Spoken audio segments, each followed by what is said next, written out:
saber que nele não existem fronteiras.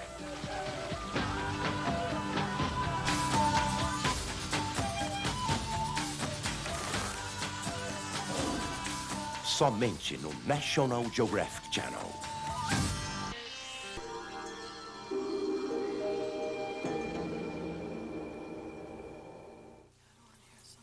Esta é Cynthia Canyon, bióloga da Universidade da Califórnia, em São Francisco.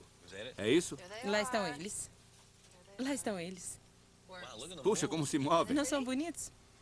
Cynthia é louca por nematódios, vermes minúsculos menores do que um grão de areia que vivem no solo em quase todos os lugares. Ela está descobrindo como eles envelhecem e está bem segura de que os humanos funcionam da mesma forma. A maioria de nós pensaria, como é possível? Como poderia o envelhecimento de um verme ser semelhante ao nosso? Eles têm os mesmos tipos de tecidos em seus corpos que nós temos no nosso. Por exemplo, eles têm células musculares que permitem que se movam, um sistema nervoso que os leva às coisas de que gostam, afastando-se das que não gostam. Tem pele, intestino, que se parece muito com o nosso. Quanto às células individuais e tecidos, estes animais são bem parecidos conosco. A vida de um nematódio normal é de apenas 2 semanas. Este é um tipo de verme adulto novo. Este talvez seja um recém-formado, por volta da cidade. Quantos anos ele tem? Em idade de verme, ele tem 3 dias. E seria o equivalente a uma pessoa com 20 anos. Ele é bem brincalhão. Move-se por ali, tem bom tono muscular. Você pode ver. O verme tem bom tono muscular. Sim, ele está se movendo em meio à sua comida. É uma bactéria, um gramado de bactérias. Esse é um bonito movimento sinuoso. Como é um sujeito velho? Muito bem, eu vou pegar um verme velho para você. Aqui estão alguns bons vermes velhos. Um par deles. Puxa, estão sentados ao sol. Olhe para eles. Olhe para eles, há 2. Estão nas espreguiçadeiras. Estão, ou até no asilo. Este verme ainda é um pouco ativo, mas não como um jovem. Olha o corpo dele. Vê esta abertura e estas pequenas marcas de pústula. Ele não é mais jovem, parece muito velho. De fato, o que acho realmente interessante é que qualquer um no mundo, olhando para eles, pode ver que parecem velhos. Em outras palavras, há algo sobre o processo de envelhecimento que chama a atenção, qualquer que seja o animal. Em uma série de experiências que se tornaram clássicas de imediato, Cynthia obteve vermes que vivem 2 vezes mais do que o normal. Primeiro, ela banha os vermes normais em uma substância química bastante desagradável que causa mudanças fortuitas ou mutações no material genético dentro das células dos vermes. A seguir, ela laboriosamente colocou milhares de vermes separados em recipientes individuais para acompanhar cada um, geração após geração. A maioria deles morreu ou viveu pouco devido às mutações. Mas em alguns havia uma única mudança em um gene que propiciou uma vida mais longa. Agora, na incubadora do laboratório de Cynthia vive uma espécie de verme mutante que vive 4 semanas em vez de 2. É surpreendente ver um verme de aparência jovem que tem a mesma idade dos velhos que tínhamos visto antes. Meu Deus, isso é... É um verme mutante, exatamente da mesma idade. Mesma idade? Da mesma idade, não estou brincando. Olhe para isso. Eu nunca Não olhei parece- para esses vermes antes, mas este Não me parece... parece Parece o ótimo. mesmo aos meus olhos. Parece igual ao de 3 dias. Bem, é um pouco diferente. Em que sentido? É um Mostre-me a pouco mais diferença. lento, um pouco maior. É muito mais jovem em espírito do que aquele que acabamos de ver. Não é surpreendente? É surpreendente. É incrível. Você muda um gene e, basicamente, você cura a doença da velhice, por assim dizer. Aqui está. O que é isto? É 1000 vezes o tamanho natural? Mais que isso, eu creio. Porque o verme normal você quase não vê. Este é zilhões de vezes maior. Zilhões. Eu sabia que havia um número. Em nematódios, o tempo de vida é regulado por agentes hormonais que circulam pelo corpo e se estabelecem em receptores, como este cogumelo azul. Esta coisa aqui é uma célula. O verme está cheio de células. Esta é apenas uma. Sei. O receptor fica aqui na extremidade da célula e sua função no animal é receber sinais do exterior, que são hormônios. Este é um hormônio. Certo. Nós temos muitos hormônios controlando todos os aspectos de nosso crescimento e de nossa fisiologia. No verme normal, onde o hormônio é ligado ao receptor, a consequência é que os vermes têm vida curta. A mutação que prolonga a vida muda a forma do receptor, assim o hormônio é bloqueado. Então, o hormônio não pode se encaixar no seu espaço normal. Veja, este não se encaixa. Como consequência, eles vivem mais. Você sabe o porquê? Não sabemos todos os detalhes, mas sabemos que uma coisa muito importante são estas pequenas bolas alaranjadas. Descobrimos que elas podem ser chamadas de fontes da juventude. Com o receptor bloqueado, a célula produz mais substância química da juventude, material de que o verme precisa para viver. Mas em vermes normais, com receptores em ordem, a fonte da juventude seca. Por que a natureza programaria assim se vai conduzir a uma morte prematura? Há alguma vantagem se esse nematóide, esse indivíduo, morrer em 2 semanas, em vez do que você pode conseguir 4 semanas? Nós não sabemos. Nós não sabemos porque o verme tem o seu próprio ceifeiro implacável dentro dele. Esse é essencialmente um ceifeiro implacável. Está cortando o tempo de vida dele. Não sabemos o porquê disso. A evolução deve ter preferido assim e eu realmente não sei o porquê. Pronto, vou começar a bombardear o laser nele. Faço isso com este pequeno pedal. Cynthia descobriu um segundo sistema regulador do tempo de vida em nematódios, desta vez destruindo células usadas na reprodução. Ela delicadamente elimina as células com um laser minúsculo. Acho que eu a matei agora, sim. Esta é a célula na qual estava mirando. Quando comecei, ela parecia com esta célula, com um núcleo em forma de disco. Mas agora você percebe que ela se foi, não há nenhum círculo. Vermes com células reprodutivas destruídas também dobram o seu tempo de vida. E o mecanismo é exatamente como o primeiro sistema que Cynthia descobriu. Neste caso, os vermes não fazem mais um segundo tipo de agente hormonal, resultando novamente no aumento da substância química da juventude. O que acontece quando um verme tem ambos os sistemas de vida bloqueados? Descobrimos que ele vive 4 vezes mais. É sério? Sim, é um resultado muito surpreendente. Agora ele vive. Em vez de um humano passar de 90 anos para 180, agora ele viverá 360 anos. Entende o que eu digo? Está dobrando o seu tempo de vida.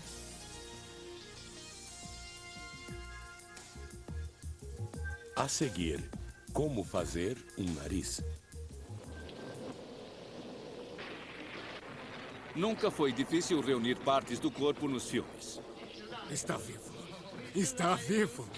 Está vivo. Está vivo.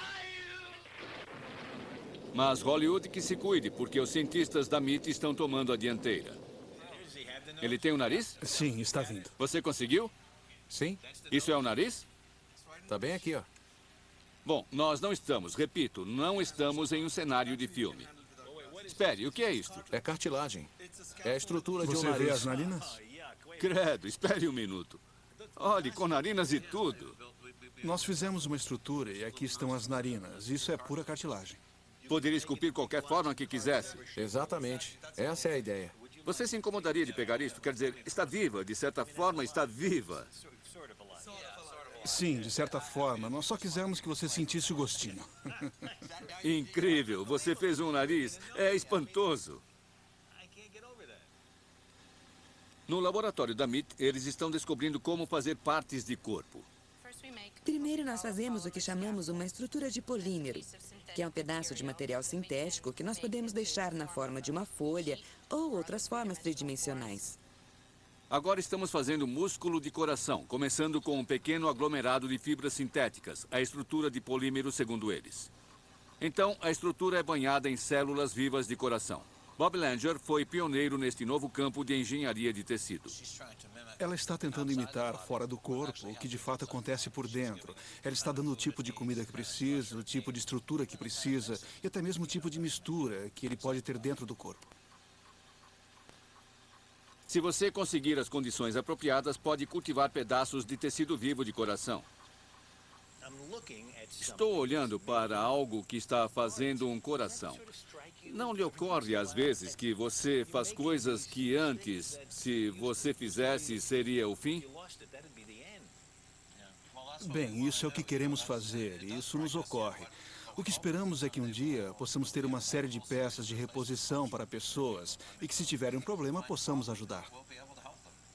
Como uma loja de peças de carro, eu preciso de um carburador novo e você entra e sai com ele. Isto é, há quantos anos estamos de ter uma loja de peças do corpo, onde você realmente possa adquirir o que precisa? 10 anos? 50 anos? 100 anos? Deve ser difícil adivinhar.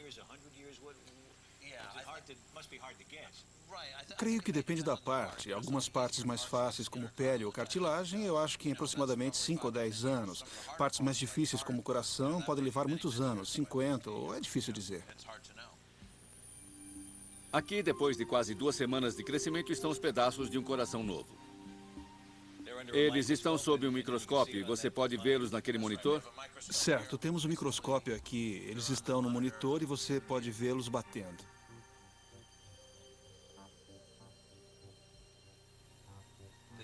Esse tremor são células separadas batendo. Certo. Dê uma olhada aqui, por exemplo, ou aqui. São células de músculos de coração individuais e elas estão batendo.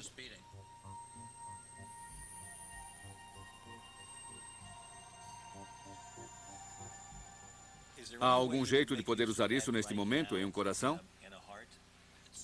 É muito cedo para isso, mas algum dia espero poder ter várias delas para fazer músculo cardíaco. E algum dia, se tivermos o tipo certo de células, transportar isso para um paciente. Sabe, se ele tiver um músculo do coração danificado. Agora eles trabalham com células animais, mas a esperança de Bob Langer não é nem um pouco fantasiosa. Dê uma olhada em um desses pedaços de coração ao passar por um eletrocardiograma, como em um exame cardíaco normal que se faz no médico. O tecido novo transmite batidas de coração exatamente como deveria. Com a engenharia de tecidos avançando rapidamente, inicia-se a busca de uma fonte segura de células humanas para cultivar as partes. Estou visitando Michael West em sua empresa, Advanced Cell Technology. Seu objetivo é fazer qualquer célula solicitada, de coração, fígado, pele, qualquer uma, a partir do tipo de célula de onde todos viemos, chamadas células-mãe. As células-mãe são as primeiras células que crescem quando um embrião se desenvolve. Todas as partes de corpo são derivadas delas. Assim, a ideia é produzir células-mãe humanas em óvulos de vaca. No final, há um pequeno choque elétrico que estimula o núcleo humano a começar a divisão dentro do óvulo de vaca. E as células-mãe humanas se multiplicam. O próximo passo é sinalizar as células-mãe para fazer células específicas, como coração ou cartilagem. Cientistas estão começando a fazer isso, mas isso tudo não assusta um pouco? Há algo no óvulo de vaca que contém qualquer característica que poderia entrar nas células humanas ou se misturar a elas, de forma que terminaríamos com alguma característica bovina e com características humanas nessas células? Você sabe se isso pode acontecer? Há a possibilidade das mitocôndrias sobreviverem. Elas são pequenos orgânulos dentro do óvulo. De onde obtemos energia? Certo, pequenas baterias. Elas têm seu próprio DNA. Mas toda a informação que temos hoje sugere que elas não podem sobreviver. Então, a mitocôndria da vaca morrerá e a mitocôndria humana sobreviverá. Nossa convicção é que as células se tornarão completamente humanas. Esperançoso de que um dia células humanas e partes de corpo fabricadas estejam disponíveis, Jay Vacante, cirurgião de transplante pediátrico no Mass General em Boston, está desenvolvendo tecnologias médicas para usar os novos materiais. Eles estão trabalhando, por exemplo, em um modo para implantar células de substituição em um coração doente usando um gel especial. É um material de plástico interessante que se transforma através de sinais específicos em algo parecido com gelatina. Ele começa de um modo e depois se transforma em gelatina? Exatamente. Há algo nesse gel que lhe permite fazer algo que nunca fez antes?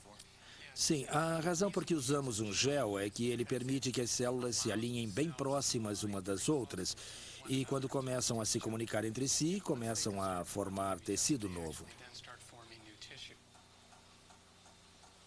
Agora, eles estão usando o gel para implantar células de coração em camundongos, nas mesmas condições que usam para pessoas. Agora, o que nós vamos fazer é pegar esta preparação que fizemos e colocá-la no músculo do coração. Você quer ver se consegue que essas células que você está injetando se misturem com as células de coração existentes? Exatamente. Este é o tipo de técnica que o Dr. Vacante espera que irá aliviar a trágica escassez de órgãos para transplante que existe agora. Até aqui está parecendo promissor. Este é o intestino que você deixou crescer aqui dentro? Sim, na verdade o que vamos ver aqui é um pedaço de intestino novo que tem tecido fabricado e que foi recolocado no animal há 3 semanas. Intestino, fígado, cartilagem, válvulas de coração e até músculo de coração para substituição. Um dia vamos ter partes de reposição produzidas só para você, a partir de suas próprias células-mãe, para que não haja problema de rejeição. E, claro, a consequência é que viveremos mais.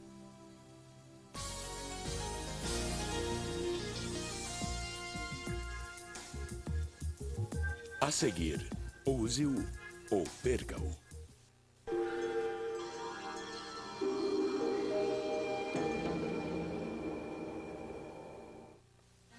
Você caminha diariamente assim? Nosso segmento final é sobre como ter êxito na velhice. Em pouco tempo, muitos de nós poderemos viver até 150, 200 anos, quem sabe. Mas podemos chegar lá sem perder as habilidades mentais, desfrutando da vida mais longa? Quantos quilômetros por dia? Tommy Rawson, treinador de boxe de Harvard, ainda não chegou lá. Ele tem 92 anos. Mas que 92?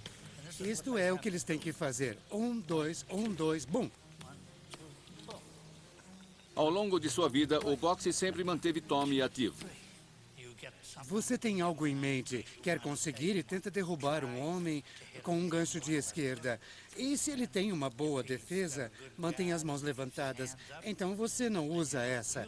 Aí você precisa tentar com a mão direita. A combinação de sua mente trabalhando rapidamente com mãos e pés.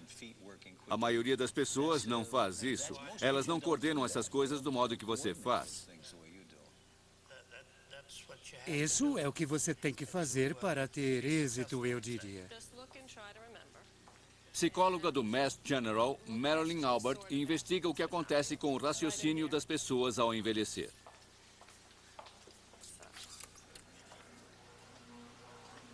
Subir aqui?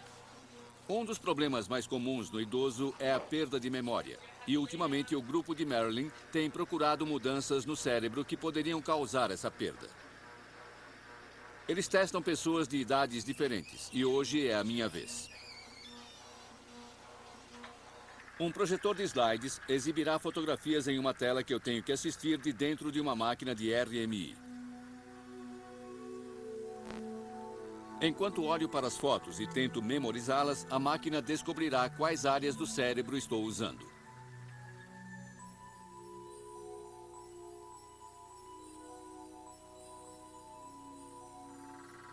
Enquanto vejo essas fotos, imagens de corte transversal de meu cérebro aparecem na sala de controle. As áreas claras correspondem ao tecido do cérebro e áreas escuras ao fluido que cerca o cérebro. Como é meu cérebro? De fato, parece muito jovem. Verdade? Sim. O que você pode Nós o ver? estávamos admirando. É? O que você pode ver? Nós pudemos ver que não há muito fluido. Ao envelhecer, o cérebro tende a encolher um pouco e a adquirir um pouco mais de fluido. E o seu parece bem firme. Agora compararemos o meu cérebro com o de outros sujeitos.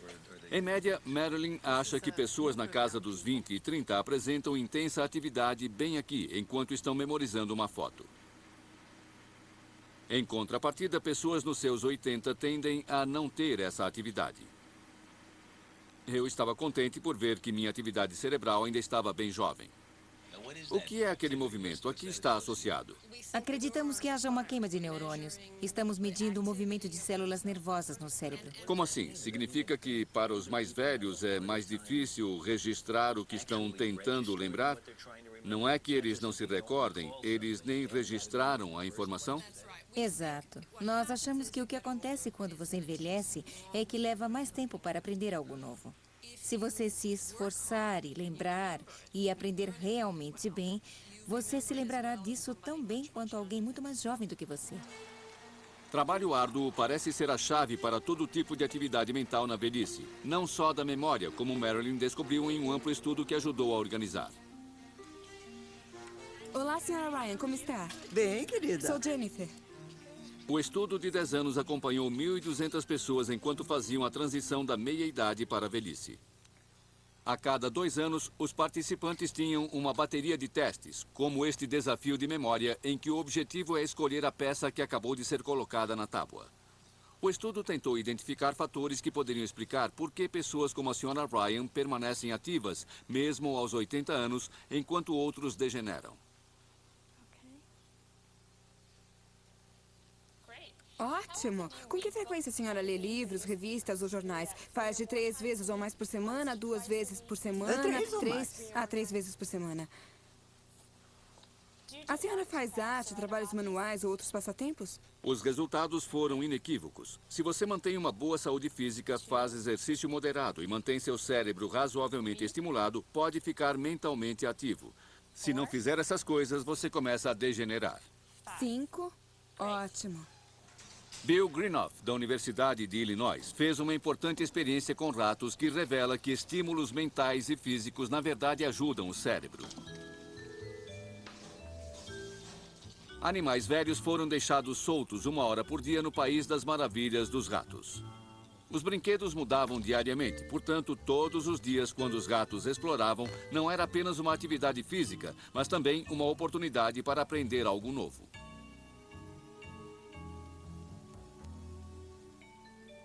Comparados aos cérebros de ratos mais velhos e não estimulados, os estimulados tinham fibras de neurônio muito mais densas, sem a destruição normalmente vista em animais mais velhos. E todas estas formas claras também mostraram que os ratos estimulados tinham muito mais vasos sanguíneos irrigando seus cérebros. Com efeito, os gatos velhos estimulados tinham cérebros que pareciam jovens. Nós acreditávamos que o cérebro se desenvolvia, completava o desenvolvimento e ficava estável. E, finalmente, o cérebro começava a envelhecer e deteriorar. Nós descobrimos que as duas coisas estão erradas. Se o cérebro é constantemente desafiado tanto mentalmente com tarefas para resolver problemas, quanto fisicamente com o exercício físico, então esse cérebro parece permanecer notavelmente estável, sem mostrar muitos dos tipos de declínios que nós sempre consideramos inevitáveis. As vidas de pessoas reais reforçam essa ideia. Vejam Catherine McCaig. Ao longo de seus 103 anos, ela tem lido, dançado, aprendido idiomas e feito piadas. Há quanto tempo toca piano? Eu nunca toquei piano. Eu não sei tocar. Há quanto tempo se senta na frente de um destes e trabalha nisto? 100 anos. 100 anos? Você começou quando E era... ainda não consigo tocar. Ninguém sabe o que aconteceria realmente aos cérebros de pessoas que vivessem até 150 ou 200 anos, porque ninguém ainda viveu tanto assim. Mas até agora não parece haver qualquer limite. Contanto que continuemos estimulando nossos cérebros com passatempos e trabalhos desafiadores e permanecermos fisicamente ativos, provavelmente poderemos reter nossas capacidades mentais, independentemente da idade. Nós vimos neste programa que a ciência está se aproximando dos segredos do envelhecimento. Pela primeira vez na história humana, podemos ser capazes de estender nosso tempo de vida deliberadamente. Talvez façamos isso restringindo as calorias que ingerimos. Ou renovando os telômeros que limitam as vezes que nossas células podem se dividir. Manipulando os genes que determinam o tempo de vida. Ou produzindo peças de reposição para o nosso corpo. Seja qual for a forma, parece que realmente vai acontecer. E logo.